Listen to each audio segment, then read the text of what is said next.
Hey guys, in this video I'll be going over how to start social media marketing in 2018.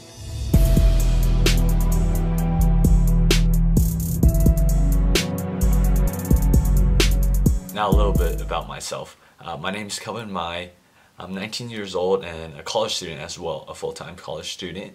And I started social media marketing about 5 months back. And yeah, this year I'm a little behind, but I should be on track to be doing 6 figures from my marketing agency alone.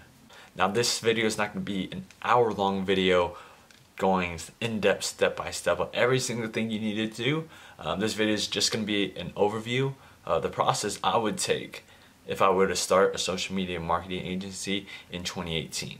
Now a question I get asked a lot is, what do you need to start? Do you need an expensive laptop? Do you need a website? Do you need an LLC? Do you need business cards? And the answer to that is no. Whenever I started, I just had a laptop, my phone, and I invested in a $300 course. And that's basically it. Even a course is not needed because there's a lot of free information out on YouTube, like this one I'm making right now, of just the basis of starting a social media marketing agency. And for a website, I didn't even get one until I got like my first few clients, and that's whenever I started to actually decide to build an agency. Because first off, honestly, I just ran my agency based off of myself. I mean, I had an agency, I like Business Accelerator Media, some like, yeah, you know, not professional name, I don't think it is. But you really don't even actually need an agency. Now my agency is called KLVN Media. I just use that to reference whenever anyone asks if I have a business or what's my company, and I only get asked that like by clients like 1 in every 10 like phone calls or encounters I have with them. So to answer that question, what do you need? You honestly just need a phone, laptop, and Wi-Fi, and that should be it. Okay, the next thing is finding a niche and sticking to that niche, because if you have one niche, it's very replicable. So once you have a client, to get another client and scale your agency, you just replicate those actions, and yeah, that's the easiest way in my opinion. Now there are many niches out there like restaurants, gyms, salons, chiropractors, dentists, just so many industries out there. And the key is to find a niche that already has demand. What I mean is people are already demanding the services for it. For example, if you're hungry, right, you would go to a restaurant. If you need teeth whitening or teeth cleaning, you would go to a dentist. Just niches that have existing demand, so you don't end up screwing you and your client over because you're not able to drive them the results they want because there's no demand already for it, for their services. So the niches I'd recommend to get into are restaurants, gyms, and anything health related like dentists, chiropractors, surgeons, because they're easy ROI clients. Their return on investment is really high. Okay, so what I recommend you do is go out there, find a niche, spend 15 to 20 minutes actually finding a niche that you'd like to do and is very profitable, like those 3 I mentioned. And once you found your niche, do your niche research, right? Find the LTV of the customer in that niche, so the lifetime value of the customer, and find profitable ads within that niche, right?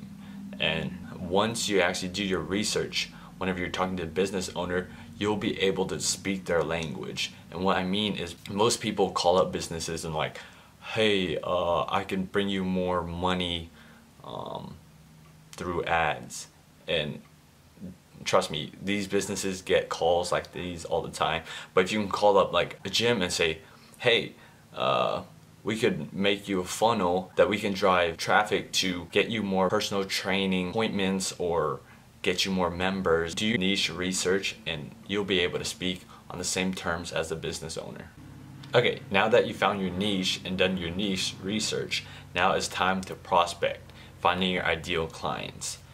Now the channels I would use is Yelp, Facebook, through Facebook pages, and Google Maps. Now, how I would find the ideal clients is, since I do lead generation and Facebook advertising, I would go within these three channels, like I said, Yelp, Facebook, and Google, and go on their website, the client's websites, find pages that do not have the Facebook pixel, which is like a Chrome extension called like Facebook Pixel Helper.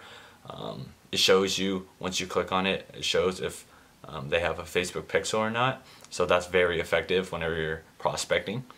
But if you're selling Facebook management, right, you would go through Facebook and find pages that are not posting frequently, maybe like posting once every month or so. Then you would pitch to them Facebook management. And what I like to do, I like to aim for small to mid-range businesses, because you don't want to work with businesses that are literally just startup or don't have any social presence at all. What I like to keep in mind is, whenever I'm prospecting, is they do have a Facebook page, they are posting, and they have a decent website, but without a Facebook pixel. That's what I do. But if you're pitching, say you're doing web development, yeah, if they have a crappy website, I'd for sure reach out to them and offer web development. The site I use the most is Yelp. So say you search up restaurants in Austin, Texas. It'll show up restaurants, and on the top it's an ad, so you know that they're already paying for ads. So people that are already paying for ads, I definitely would reach out to them because they're already paying for advertisements. So it's just in comparison, Facebook advertising versus Yelp advertising or any other sort of advertising that they do.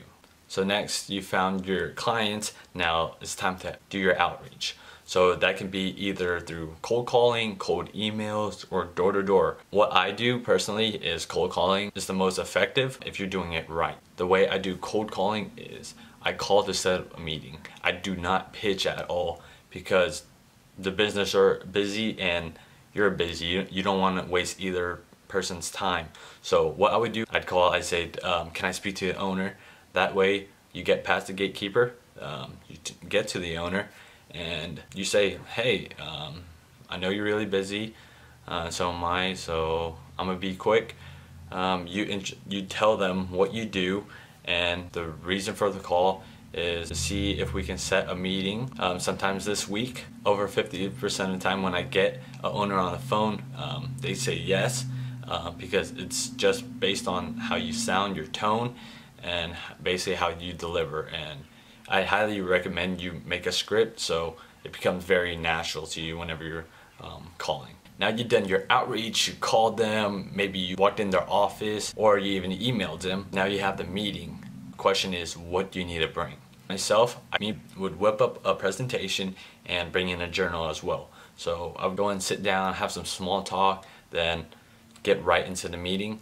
Make sure you have your journal out so everything they say you write down. That shows them that you're listening to what they're having to say.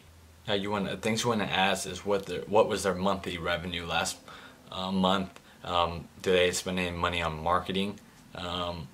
But if they're a Yelp advertiser, you know they're spending money on advertising. And you want to ask them about their goals, right? So the key to selling is emotional selling. People buy off of emotions.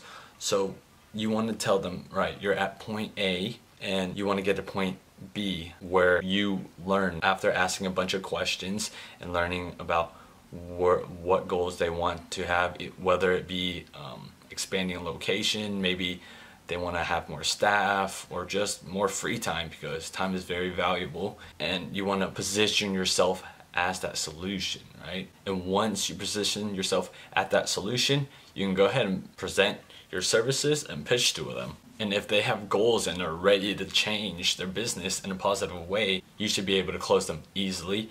And if not, if they think the price is too high, I would then explain to them that lifetime value calculation, and I'd write out, show them actual equation, do the math, and from there they would actually see how the pricing makes sense. And after you close them, what I would then set is a kickoff meeting within a few days, in which I would come in, take their payments, and take in their login information and that's where they would make you an admin or advertiser on your Facebook page, on their Facebook page, I mean. And you can take payments through check, PayPal, Stripe, or whatever payment processing things you want to use. But what I would recommend is set them on automatic process, because like me myself, whenever I pay for Spotify, TubeBuddy or something, they're automatic payments every single month. And like ClickFunnels, they're paying, like taking money out of my account every single month. And whenever I look at these like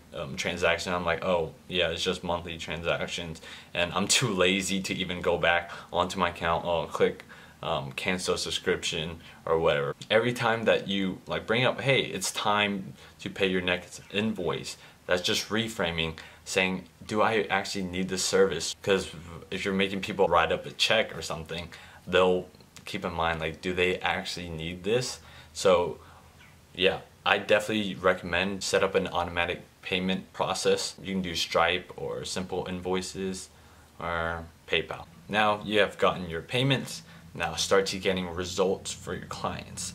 Now this is a whole huge topic that I could discuss in another video, which I will, but what I would use is Facebook ads and ClickFunnels. And what ClickFunnels is, it's a landing page software where you would direct traffic from Facebook into ClickFunnels, in which customers would put in their emails, name, and phone number. Then you would take that information, and what you can do with it is you can export it into like a CSV file, plug it into Facebook, generate a lookalike audience, and scale your ads to people that are similar to the one that opted into the landing page. And that way you can make your ads cost effective. But like I said, I'm gonna go into like in depth in another video. Now this is the whole process that I recommend with starting a social media marketing agency in 2018. Now I know this was not too in depth because I don't want to make this video too long, but I'm gonna make a whole video series of walking through each step. And to answer questions most people have, what do you need? You just need a laptop, your phone, and that's basically it, and determination. Because I'm telling you right now, social media marketing, if you're not willing to work, you're not gonna get anywhere.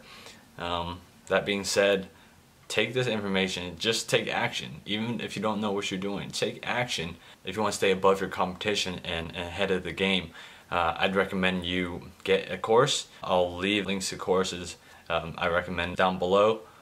But yeah, if you have any questions, be sure to comment below. I'll answer them within 24 hours. And if you want the quickest way to contact me, you can send me a DM.